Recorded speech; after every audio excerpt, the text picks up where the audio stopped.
2.5 years in a strict regime colony, the Central District Military Court of the Republic of Bashkortostan handed down such a sentence to a 53-year-old man. He was accused of distributing anti-war leaflets. An in Pianzai criminal case was opened against a pensioner about discrediting the Russian army for reactions on the social network, and he was fined 100,000 rubles. The attention of the investigation was attracted by publications that related to the Russian war against Ukraine. This social network is arranged in such a way that I could put a like or a negative reaction to any article, and all that displayed in my page, although I did not publish it and did not post it. They considered that this way, by reactions, I disseminated information which allegedly discredits the Russian army.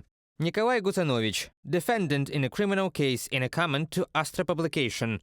Law professor Roman Melnichenko was first fired from Volgograd University. Then, after a denunciation by the operatives of the Center E, the Center for Combating Extremism, on his publication in Vkontakte, the criminal investigation officers came to the man to check him under the administrative article about discrediting the army. I work with prisoners of war, both in Russia and Ukraine. Since February 2022, I have been doing exactly this part of the international law. This is the use of baili, the right of war. And there, in particular, I deal with prisoners of war. And since Russia does not recognize the presence of prisoners of war in this one at all, as I understand it, they believe this is not good. That is, talking about prisoners of war who are not there is a fake. Timofey Budkov, a 21-year-old resident of the Altai region, was first detained for setting fire to a military registration and enlistment office, which he had not committed, and then a fine of 400,000 rubles was imposed for 4 posts on Telegram. Investigators saw a justification of terrorism in each of them. On September 29, 2022, he posted a picture with the inscription "Destroy in obscene form military committees." When posting the publication, he understood that the phrase he had written meant the commission of some kind of destruction of the military commissariats. In addition, he realized that an unlimited number of users of the Telegram messenger would get acquainted by his publication, since the channel is the public domain. From the text of the verdict of the 1st Eastern District Military Court of Khabarovsk.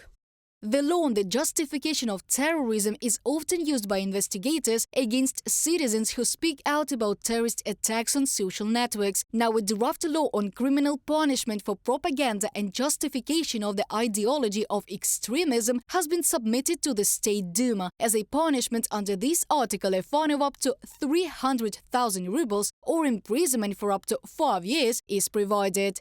We believe that the adoption of our amendments will be an important preventive measure aimed primarily at protecting children and young people from the destructive influence of extremist ideology and attempts to involve them in illegal, dangerous activities. Vasily Piskarev, head of the Committee of the State Duma on Safety and Anti-Corruption on Telegram. Now, criminal liability in Russia is provided only for calls for extremist activity. The proposed amendments expand the scope of the article also to justify and propaganda of the ideology of extremism, and this will allow the security forces to prosecute any citizen of the Russian Federation. UN experts have already noted a sharp increase in the number of criminal cases on charges of espionage and treason in Russia since the beginning of 2023. In 6 months, 43 suspects were charged with treason, twice as many as in the whole of last year. One of the high-profile espionage trials was the arrest of the Wall Street Journal correspondent Evan Gershkovich on March 29, 2023. Arrest of the Gershkovich highlights the recent uptick in the use of espionage and treason provisions of the Russian Federation Criminal Code to more frequently arrest individuals in Russia, and we are alarmed by this growing trend. It is a dangerous instrument given the gravity of the changes and the difficulty of public scrutiny in such cases. From the statement by UN experts on the official website. These conclusions are supported by facts. According to the publication OVD Info, in the next 7 days alone, 74 court hearings on political criminal cases will be held in Russia. Reported by Diana Kolesnik, Natalia Husak, Volodymyr Shtengelov, UATV News.